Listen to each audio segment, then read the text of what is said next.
Learn to sit in the stillness. Hey, my name is Carrie. Welcome to my channel. This is just a raw, unscripted, behind the scenes look at life as a leader, as an entrepreneur, the ups and downs of business, and just being real. So hit subscribe, share this channel so you continue to get more information. So today I just kind of want to talk a little bit about burnout. And I'll probably do a whole series on this, but it kind of started this weekend. I'm a Gen Xer, and I'm the last couple of years of Gen X. And my parents, who are boomers, really instilled in us great work ethic, right? You show up for work, regardless of how you feel, regardless of what's going on, you show up for work, you do your best, and then you move on and you do the same thing again tomorrow. And I was having this conversation with my grandmother this weekend, who is 92 years old, and she was just so proud of all of her grandchildren. She has 18 grandchildren, and all 18 completed some secondary education, whether it was trade school or college, and all of them have been instilled in this really strong work ethic, and it has been passed on from generation to generation. My grandparents were farmers, and my grandmother worked in the post office, so there was just always this, you need to work, right? You need to find something and really, dedicate your life to it. And I really have always appreciated that work ethic, and it is something that I am passing on to my children as well. But I think sometimes things get a little muddy when we talk about what work ethic really means. And I think in today's society, we've kind of created this competition about work ethic, where it's not necessarily about loving what you do and showing up every day for yourself and showing up for the people around us, but it's become this race to burnout. And we actually are promoting people based on their ability to burn out. How much can you get done in a week? How many things can you juggle at once? How many hours can you do? How many projects can you take on, right? And then we promote people based on that. How busy can you look?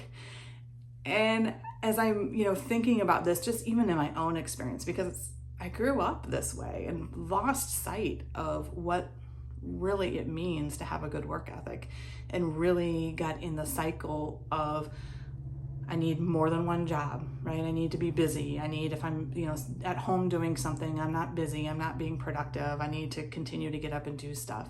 I think we do that as women in the workforce, who are trying to juggle having a family and running a household and having a job, right? There's just always this sense that we have to be busy in order to be productive, because sitting down, nothing gets done.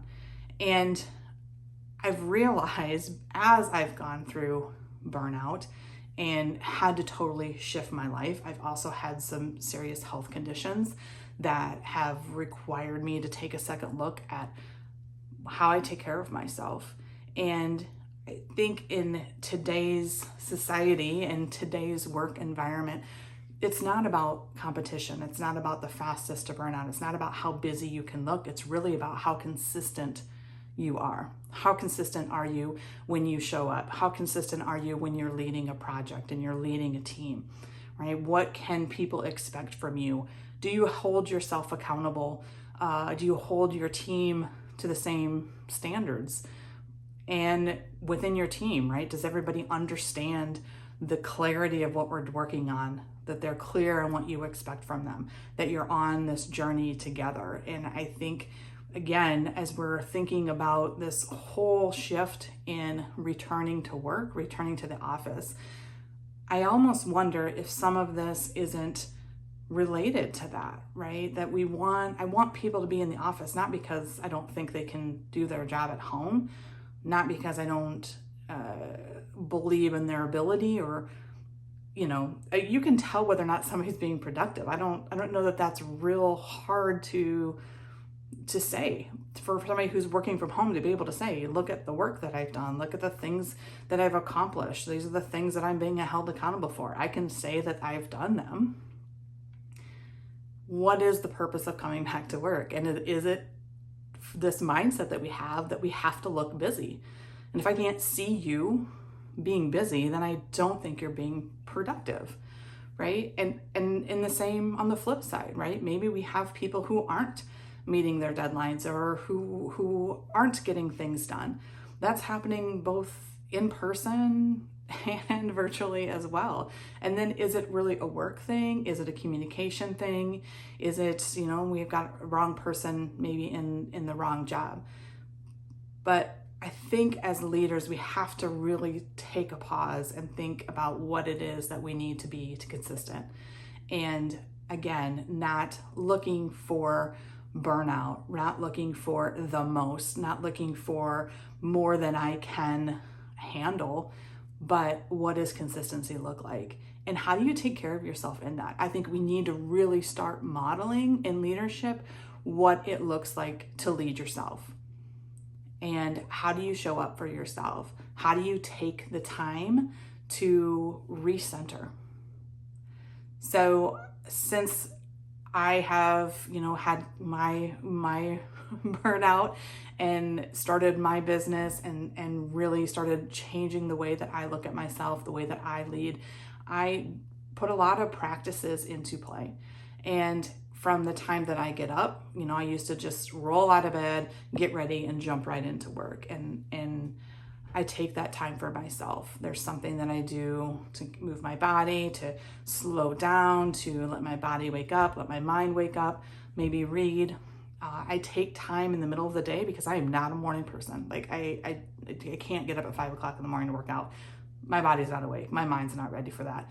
But I have the ability to schedule my day so that I actually work out in the middle of the day. And it kind of is that it re-energizes me to complete the stuff that I need to do in the afternoon. And I actually look forward to it. I look forward to that break in the day where I get to leave my office, put some headphones on, listen to some music and work out, and then come back and finish my day. I started doing a lot of things at night and having kind of a night ritual of winding down.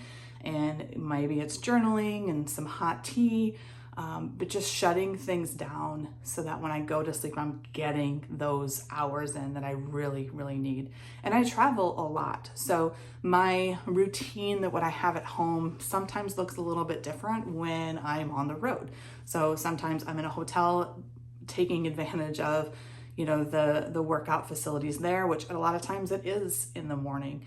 But still, there's something that I know my body's expecting, my mind is expecting to prepare myself to show up in those spaces. So when I've done those things and I've centered myself and I'm confident in who I am, I can show up in front of a client or I can show up with a team of people and be consistent in who I am, how I'm showing up, and people know what to expect from me. And it's just that slow, go slow to go fast, right? I'm not looking to be busy 60 hours a week. I'm not looking to always be doing something. And giving myself permission to say, you know what, today I don't have anything on my calendar, and that's really cool.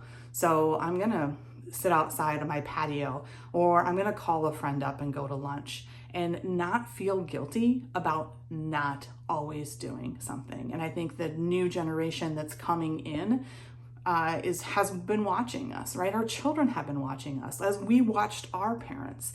We watched our parents work a lot and give us the keys to the house and have us run wild throughout the streets. And we made a decision when we had kids that we were going to change that. Plus technology came along that allowed us to be a little bit more connected.